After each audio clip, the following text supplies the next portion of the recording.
यसुम मसीह के खूबसूरत जलाली बाबरकत नाम में मैं शुगुफ्ता नसरीन आपकी मेज़बान आपकी खिदमत में हाज़िर हूँ। नाज़रीन, आज हम कैथोलिक बुनियादी मसीही तालीम में मुकाशवा की किताब का बाब नंबर 16 और उसका हिस्सा 2 की तशरीह व तफसीर आपके सामने पेश करेंगे।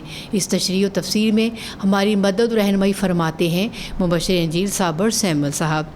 बाबूजी, मैं आपको कैथोलिक टीवी के स्टूडियो में खुशामदीद कहती हूँ। शुक्रिया। मसीह में मेरे चीज़ों, हम जो है वो मुकाशवा की किताब की तशरीह और तफसीर का सिलसिला उसमें शामिल हैं और आज है बाब नंबर 16। और हमने देखा था कि बाब नंबर 16 जो है उसका आगाज़ एक 7 के नए सिलसिले से होता है, यानी 7 आफ़तों के प्याले जो हैं उनका सिलसिला शुरू होता है। और ये तमाम की तमाम जो आफ़तें हैं ये मुखालिफ मसीह यानी यसु मसीह और उसके मुक़द्दसीन, उसके पैरोकार जो उसकी गवाही देते थे कि यीशु मसीह मुर्दों में से जी उठा, वो हमारा नजात दहिंदा और वो जलाल का बादशाह है और उसी के सबब से सारा जहान जो है वो जलाली होने का हक़ पाता है और इंसान जो है वो खुदा के हजूर में अब्दी और जलाली होने का हक़ पाते हैं। वो हमारा बादशाह है जो ये गवाही देते हैं, ये आसमान की खुशखबरी को फैलाते हैं, जो इनकी मुखालफत करते हैं, जो इनको मुख्तलिफ से अज़ा देते हैं, इन पर बर्बरियत करते हैं, इनको दुख और तकालीफ पहुँचाते हैं, जो इनको शहीद करते हैं, उनके लिए ये प्याले जो हैं वो एक सिंबल है उनकी सज़ा का। ये सिंबल है उनकी तमाम जो करतूत है उसका नतीजा और उसका फल जो है उसकी सूरत में जो है ये 7 प्याले जो हैं वो अंढेले जाते हैं। और याद रखें हमेशा ये बिलखसूस इब्तदाई सदी के लोगों के लिए ये किताब है जो मुक़द्दसों को तसल्ली और हौसला देती है और उनके ईमान का सिला जो है उसकी खुशखबरी उनको देती है। खुदा के साथ उनकी जो वाबस्तगी है, उनका जो खुदा के साथ पैवस्त होना है, उस रिश्ते की पाकीज़गी और उसके फल को ज़ाहिर करती है और खुदा के मुखालफ लोगों के लिए सज़ा जो है उसका हुक्म सादर करती है, उनके लिए गज़ब होता है। तो ये बिलखसूस इब्तदाई सदी और बिलअमूम क़यामत तक तमाम मसीही ईमानदारों के लिए तसल्ली और खुशखबरी की किताब है। आएँ हम इसमें शामिल होने के लिए जाते हैं। बाब नंबर 16 उसकी 10वीं आयत मैडम हमारे लिए पढ़ेंगी। शुक्रिया बाबूजी। फिर 5वें ने उस हैवान के तख्त पर अपना प्याला उंडेला और उसकी बादशाही तारीक हो गई और लोग दर्द के मारे अपनी ज़ुबानें काटते थे। तो ये हम देखते हैं कि फिर 5वां प्याला जो है वो उस हैवान के तख्त पर अंढेला गया। वो हैवान यानी कि जिसको हमने पहले भी इसकी तशरीह में हम गए थे कि ये हैवान जो है पहले तो कैसर नीरू जो है उसको कहा गया था कि ये कैसर नीरू जो है वो ज़िंदा हो गया है, ये रोमन हुकूमत जो है वो शैतान की एजेंट है। तो ये खुदा के ख़िलाफ़ मुखालफ शैतान की एजेंट हुकूमत है। ये जो है वो खुदा के लोगों को कत्ल करने वाली है, इसलिए ये सच्चाई को कुचलने वाली है, आसमान की खुशखबरियों को फना करने वाली है। तो इसलिए इस पर जो है वो कहर का प्याला जो है वो अंढेला जाता है। ये रोमन कैसरों के तख्त हैं जहाँ से मुख्तलिफ़ तरीक़ों से जो वो कुफ्र बका जाता था, यानी कैसर परस्ती करवाई जाती थी, बुत परस्ती करवाई जाती थी और पुजारी जो हैं वो जो देवी देवताओं के पुजारी हैं वो बड़े ज़ोर से, बड़े शोर से, बड़ी ताकत से जो हैं वो खुदा के लोगों पर इल्ज़ामात लगाते हैं और अपनी बादशाही, अपनी शान व शौकत को चमकाते हैं। लेकिन अब जब ये गज़ब का प्याला अंढेला गया है तो लिखा है कि वो सारी की सारी उनकी बादशाह जो वो तारीक हो जाती है और बादशाही जो है वो फ़ना हो जाती है और वो छुप जाती है, वो ख़त्म हो जाती है, वो फ़ना हो जाती है। ये बर्बादी है उनकी जो खुदा के मुखालफ थे और खुदा के लोगों को शहीद करते थे। 11वीं आयत। और अपने दर्दों और नासूरों के बायस आसमान के खुदा पर कुफर बकते थे, लेकिन अपने कामों से तौबा ना की। कैसरों की बादशाही तबाह हो गई।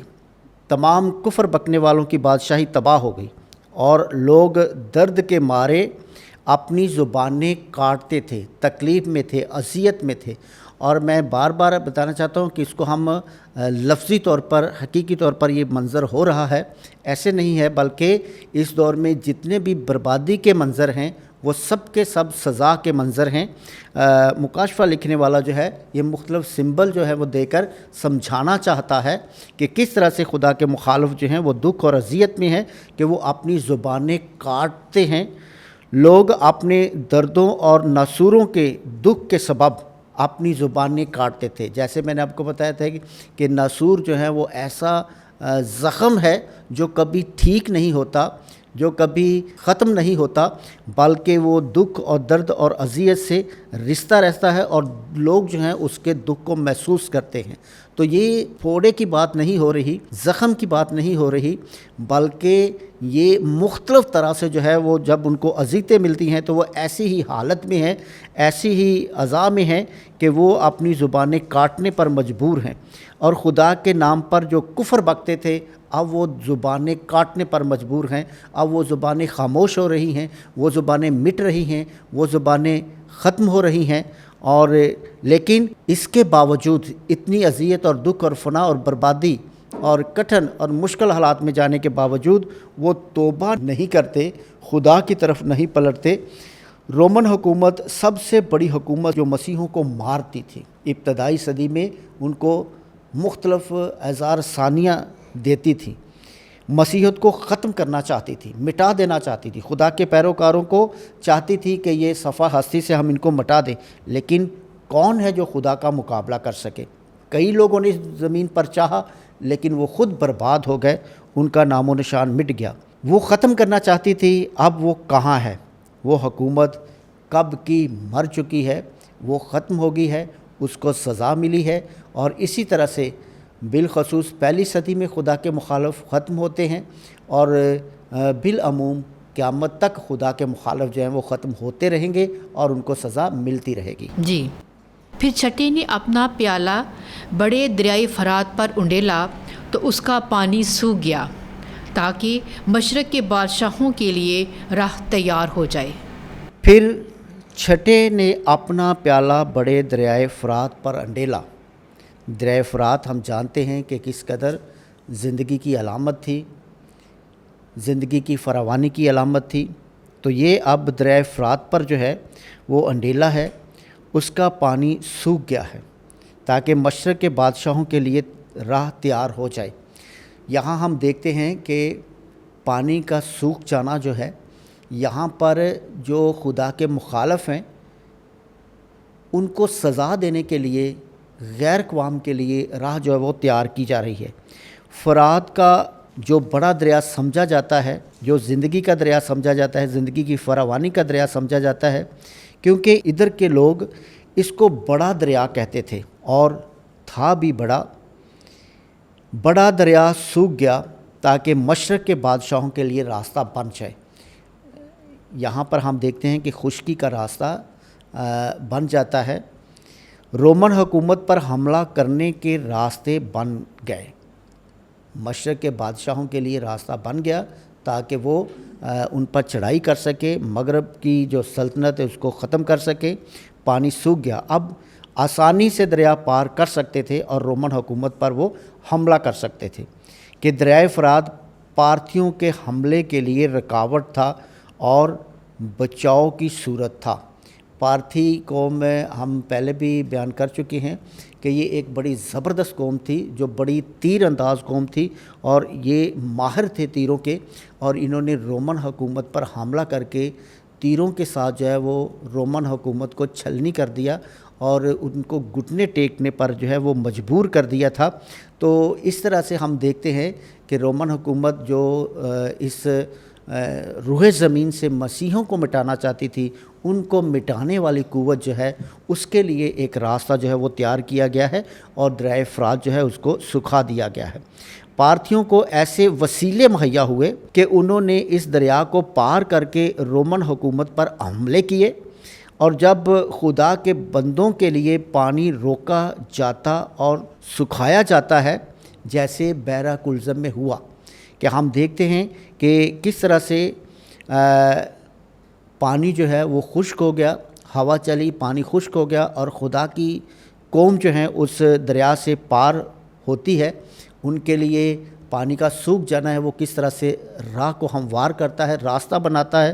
تو یہاں پر بھی ہم دیکھتے ہیں کہ جیسے بحر کلزم اور دریائے یردن کا پانی سکھایا گیا تو یہ ان کے فائدے کے لیے سکھایا جاتا ہے، لیکن یہ دریائے فرات جو ہے اس لیے سکھایا گیا کہ پارتھی آسانی سے جو ہیں وہ دریائے فرات کو پار کر سکیں اور رومن حکومت پر حملہ کر کے ان کو تباہ اور برباد کر دیں، کیونکہ وہ خدا کے لوگوں کے لیے اعزار ثانی کا باعث ہے، ان کو مٹانا چاہتے ہیں، ختم کرنا چاہتے ہیں۔ تو ان کے لیے، ان کی سزا کے لیے جو ہے ایک اور قوم جو ہے ان پر صادر کی جاتی ہے، ان پر جو اس کو تیار کیا جاتا ہے۔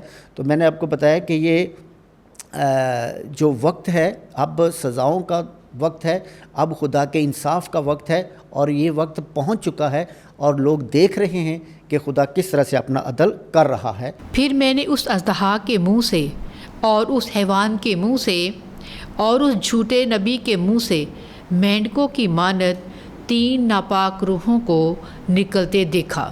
پھر میں نے اس اژدہا کے منہ سے اور اس حیوان کے منہ سے اور اس نبی کے منہ سے مینڈکوں کی مانند 3 ناپاک روحوں کو نکلتے دیکھا۔ یہاں پر ہم دیکھتے ہیں حیوان کی بات کی گئی ہے، یہاں پر ہم دیکھتے ہیں کہ اژدہا کی بات کی گئی ہے، یہاں پر ہم دیکھتے ہیں کہ جھوٹے نبی کی بات کی گئی ہے۔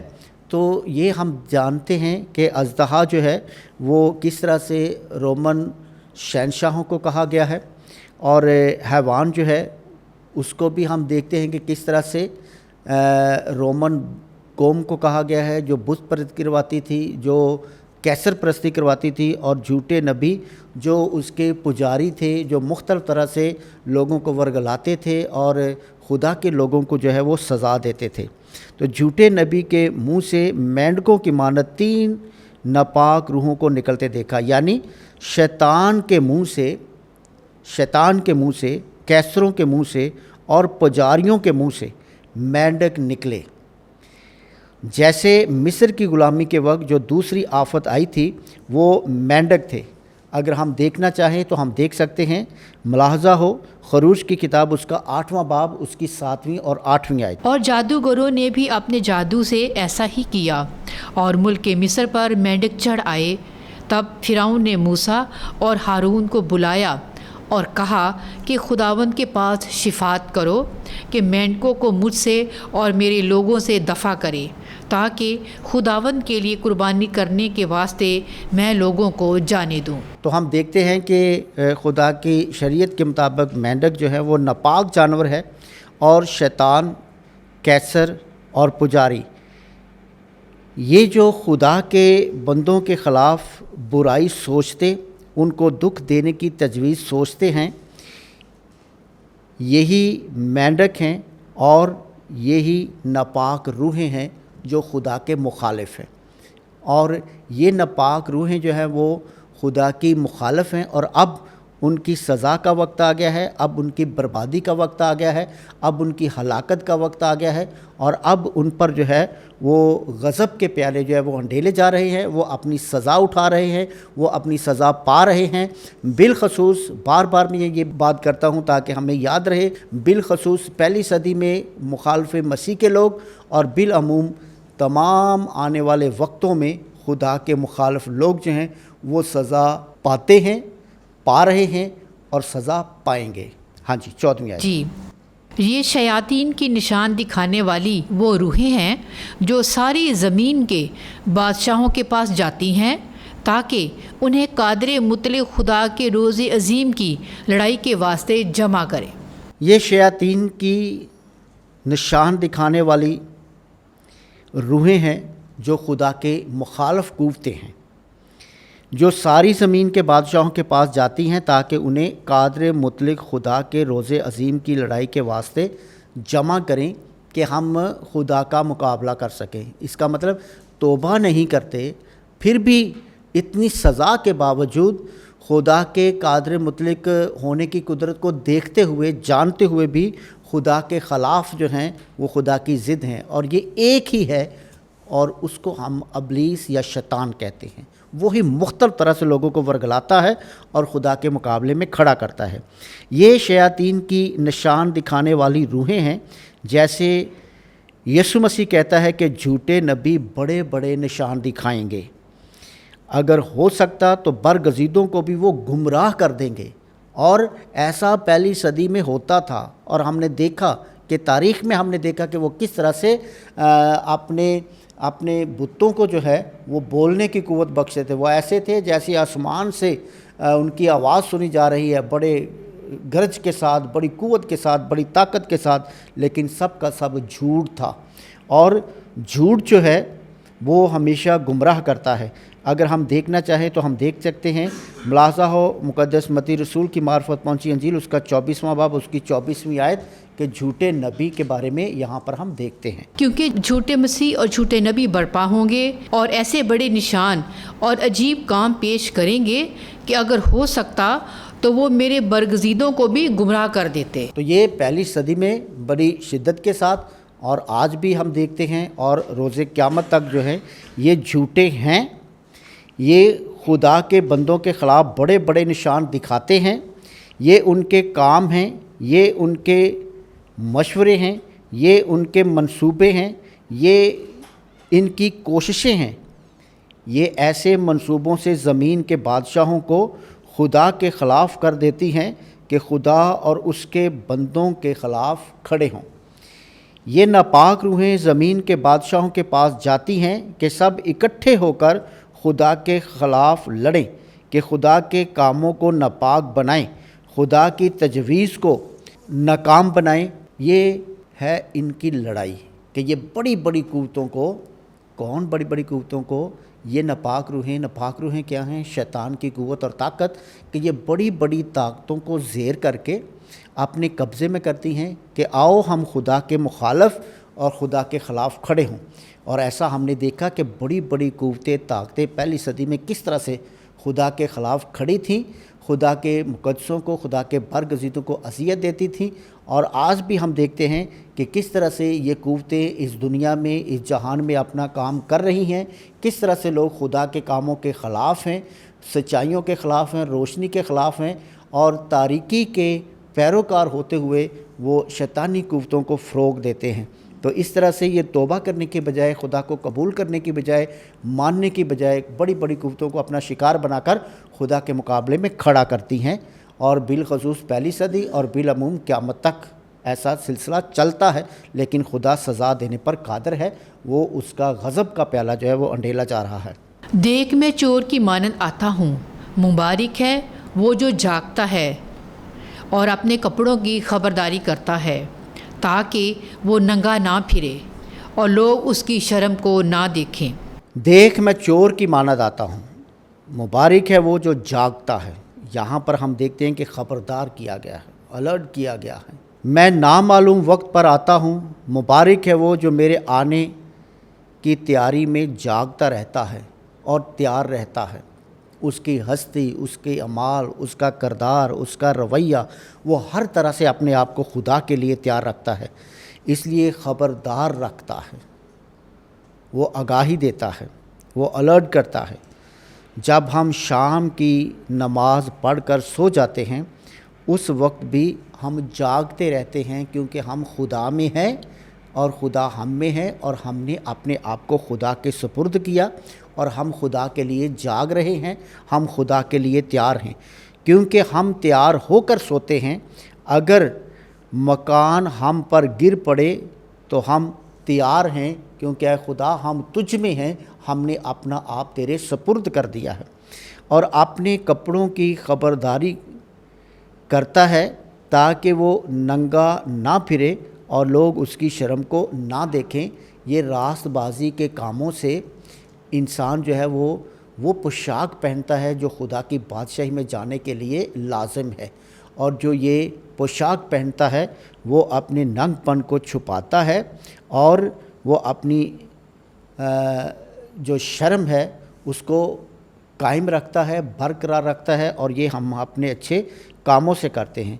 वो जो अपने कपड़ों की यानी अपने वजूद और अपनी रूहों की खबरदारी करता है ताकि वो नंगा ना फिरे, ताकि वो गुनाह की हालत में ना रहे, और गुनाह की हालत में ना रहना, पाकीज़गी की हालत में आ जाना, ये है हमारा नंगापन जो है वो ख़त्म हो जाता है और हमारी शर्म कायम रहती है। और ये अमाल जो हैं उस बादशाही की पोशाक हैं जिसका कभी इख्तिताम नहीं होता, और लोग उसकी शर्म को ना देखें क्योंकि वो अपने किरदार से जो है वो पोशाक पहनता है जो रास्तबाजी की पोशाक है। लोग उसकी गुनाहगारी को ना देखें, यानी लोगों के सामने गुनाहगार साबित ना हो, यही उसका लिबास है, हर मोमन का लिबास है, हर खुदा के लोगों का लिबास है जो रास्तबाजी के कामों से जो है वो पहना जाता है और रास्तबाजी के कामों से बुना जाता है और रास्तबाजी के कामों से तैयार किया जाता है। हाँ जी, 16वीं आयत। और उसने उन्हें उस जगह में जमा किया जिसका नाम इब्रानी ज़ुबान में हर मुजद्दद है। यहाँ पर हम एक मकाम की बात देखते हैं, और उसने उनको उस जगह में जमा किया जिसका नाम इब्रानी ज़ुबान में हर मुजद्दद है। इब्रानी में हर के मायने है पहाड़, हर जो है उसके मायने पहाड़ के हैं कि एक ऊंचा बुलंद पहाड़। मुजद्दद जो है ये जगह का नाम है, जैसे हम बहुत सारे गांव का नाम देखते हैं कि ये इस गांव का ये नाम है, इस गांव का ये नाम है, इस जगह का ये नाम है। तो इस यहाँ पर भी हर से मुराद जो है वो पहाड़ है। मुजद्दद का मतलब जो है हम देखते हैं कि जगह है। तो हर मुजद्दद का मतलब क्या हुआ? मुजद्दद का पहाड़, मुजद्दद के मकाम पर जो बुलंद तरीन पहाड़ है, यानी आम ज़ुबान में मुजद्दद का पहाड़ हुआ। उस इलाके में पहले भी बहुत सी लड़ाइयाँ हुई और लड़ाई में बहुत नुकसान हुआ, यानी हर मुजद्दद के मकाम पर खुदा ने उनको उस जगह पर जमा किया जहाँ पहले भी बहुत लड़ाइयाँ हुई, जहाँ बहुत नुकसान होता और दुख मिलता था, यानी उनको मैदान जंग में जमा किया कि वो मैदान जंग में आए और यहाँ पर खुदा ने उनको खुद जमा किया। फिर सातवें ने अपना प्याला हवा पर उंडेला, तब हैकल से तख्त के पास से एक बड़ी आवाज़ ये कहते हुए आई कि हो चुका। यहाँ पर हम देखते हैं कि अभी सातवां प्याला जो वो उंडेला जा रहा है, और ये इंतहाई इंसानी ज़िंदगी के लिए जो अहम तरीन चीज़ है उस पर प्याला उंडेला गया है। सातवें फरिश्ते ने अपना प्याला हवा पर उंडेला, तो हैकल से आवाज़ आई कि हो चुका, यानी वक्त पूरा हो गया है। अब खुदा का इंसाफ, खुदा की अदालत, खुदा का रोज़े महशर लोगों के लिए जो है वो खुल चुका है। अब सज़ा का वक्त है, अब खुदा का गज़ब जो है वो अंडेला जा रहा है। बिलखसूस ये जो ख़बर है ये पहली सदी के लिए है, और बिलअमूम दुनिया की इंतहा तक, आखिर तक ये ख़बर है कि अब वक्त हो चुका है, अब वक्त पूरा हो गया है, अब खुदा का इंसाफ आता है, खुदा का दिन आता है और तुम देखोगे। तो इसलिए चाहिए कि हम खुदावंद खुदा के पैरोकार बने, उसकी क़ुव्वत को, उसकी ताकत को और उसकी हस्ती को कबूल करते हुए हम तौबा करें। तौबा करना खुदा की तरफ अपना चेहरा जो है वो फेरना है, खुदा की तरफ देखना है और खुदा की पैरवी करना है। हाँ जी। तब बिजलियाँ और आवाज़ें और गरजें पैदा हुईं और ऐसा बड़ा ज़लज़ला आया कि जब से आदमी ज़मीन पर हैं ऐसा बड़ा और सख्त ज़लज़ला कभी ना आया था। तो हम देखते हैं कि मुकाशफ़े अदब में अब अदालत का वक्त है।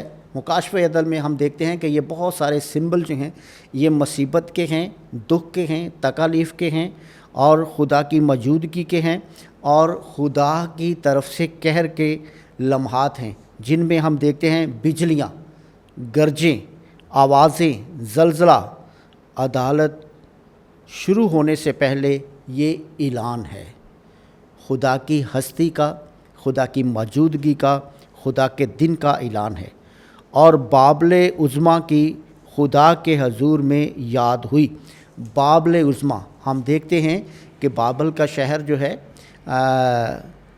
ये यहाँ पर जो है वो बाबल जो कहा गया है یہ جو پرانے عہد میں ہم بابل کا ذکر سنتے ہیں وہ نہیں، بلکہ یہاں پر جو ہے وہ بابل رومن حکومت کو اور رومن شہر کو کہا گیا ہے، رومن سلطنت کو کہا گیا ہے، کیونکہ یہاں پر جو ہے جیسے ہم شروع میں دیکھتے ہیں کہ مکاشفہ لکھنے والا ہم کیسے بیان کرتا ہے کہ تاریخ کو اور نوشتوں کو اپنے اوپر، نوشتوں کی اور تاریخ کی چادر اوڑھ کر وہ حقیقی معنوں میں اس وقت کی تاریخ جو ہے اس کو بیان کرتا ہے، ان سچائیوں کو بیان کرتا ہے، کیونکہ وہ براہ راست ان ہستیوں کے خلاف بات نہیں کر سکتا، تو اس لیے وہ تاریخ کا سہارا لیتا ہے، نبیوں کے نوشتوں کا سہارا لیتا ہے۔ تو اس لیے کہا گیا کہ بابل کی جو آواز ہے وہ خدا تک پہنچتی ہے، یعنی کہ بابل کا ذکر یہاں پر جو آتا ہے وہ اصل میں جو ہے وہ ذکر یہاں پر رومن حکومت کا ہو رہا ہے، یعنی بابل کے تمام گناہوں اور ظلموں کی سزا کا وقت آ گیا ہے،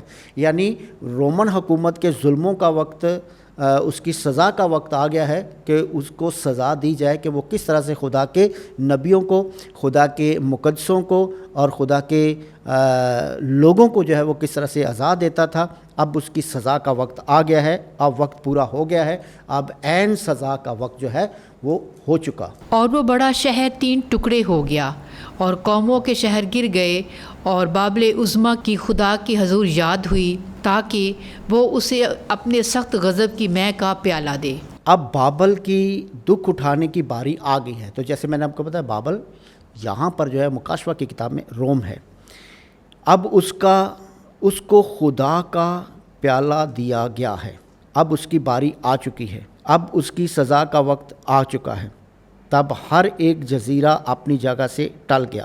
یہ صرف ہلاکت کا نشان ہے، یہ خدا کے غضب کا نشان ہے جو خدا کے دشمنوں پر آتا ہے، کیونکہ انہوں نے مسیحوں کی منادی سے توبہ نہ کی تھی، وہ اپنے گناہوں سے نہ پھرے تھے۔ انہوں نے جب نیرو مرا تو توبہ نہ کی، جب دومیشیان مرا تو توبہ نہ کی۔ یہ رومن حکومت میں وہ شہنشاہ ہیں جنہوں نے سب سے زیادہ اذیتیں دی، سب سے زیادہ دکھ پہنچایا، بلکہ دومیشیان نے کہتے ہیں کہ جو ذکر آتا ہے کہ ان کی پیشانی پر، ان کے ماتھے پر، ان کے بازو پر جو وہ مہر لگائی گئی جس کو شیطان کی مہر کہا گیا ہے، تو یہ قانون جو ہے وہ دومیشیان شہنشاہ کے دور میں ہی قائم کیا گیا تھا اور اس کا اعلان ہوا تھا۔ تراجان آیا پر لوگوں نے توبہ نہ کی، پارتھیوں کے حملے سے توبہ نہ کی، وہ بدی سے باز نہیں آتے تھے بلکہ خدا کے نام پر کفر بکتے ہیں۔ اور یہ بالعموم حالات جو ہم نے دیکھے ہیں یہ پہلی صدی کے حالات ہیں، اور یہ بالعموم جو ہیں وہ قیامت تک اس دنیا میں پیدا ہونے والے حالات ہیں کہ جو بھی توبہ نہیں کرتا، جو بھی خدا کی قوت کو نہیں مانتا، جو بھی خدا کو نہیں مانتا، آسمان کی سچائیوں پر ایمان نہیں لاتا، ایمان کی سچائیوں کے مد مقابل اس دنیا میں تاریکی اور شیطان کے منصوبے کو فروغ دینا چاہتا ہے، تو اس کا وقت آ گیا ہے۔ اس لیے لازم ہے کہ وہ توبہ کرے، وہ اپنے گناہوں سے پھرے، وہ اپنا رجوع خداوند کی طرف لائے، وہ خدا کی پیروی کرے، تاکہ وہ پوشاک پہنے جو جلالی زندگی تک پہنچنے کے لیے لازم ہے، اور یہ ہمارے اعمال اور کردار کی پوشاک ہے۔ اور خدا ہم سب کو برکت دے کہ یہ جو ہم نے تشریح اور تفسیر آج کے اس ایپیسوڈ میں کی ہے، خدا ہمیں برکت دے کہ ہم اپنی زندگی پر غور و خوض کرتے ہوئے، دھیان و گیان کرتے ہوئے ہم اپنے خدا کی لائق طور پر پیروی کریں تاکہ اس کے نام کو جلال دیں۔ شکریہ۔ جی ناظرین، آج ہم نے آپ کے سامنے مکاشفہ کی کتاب کے باب نمبر 16 اور اس کا حصہ دوم کی تشریح و تفسیر آپ کے سامنے پیش کی ہے۔ ہمیں امید ہے کہ آج کے کلام کے وسیلے سے آپ کو بہت برکت ملی ہوگی۔ ہماری دعا ہے کہ خداوند ہم سب کو خداوند کا پاک کلام پڑھنے، سننے، سمجھنے اور اس پر عمل کرنے کی توفیق عطا فرمائے، آمین۔ اور اب آخر میں ہمارے پروگرام کو لائک اور شیئر ضرور کیجیے گا، یہی سوچ کر کہ انجیل کو پھیلانا یہ کام ہمارا ہے، آمین۔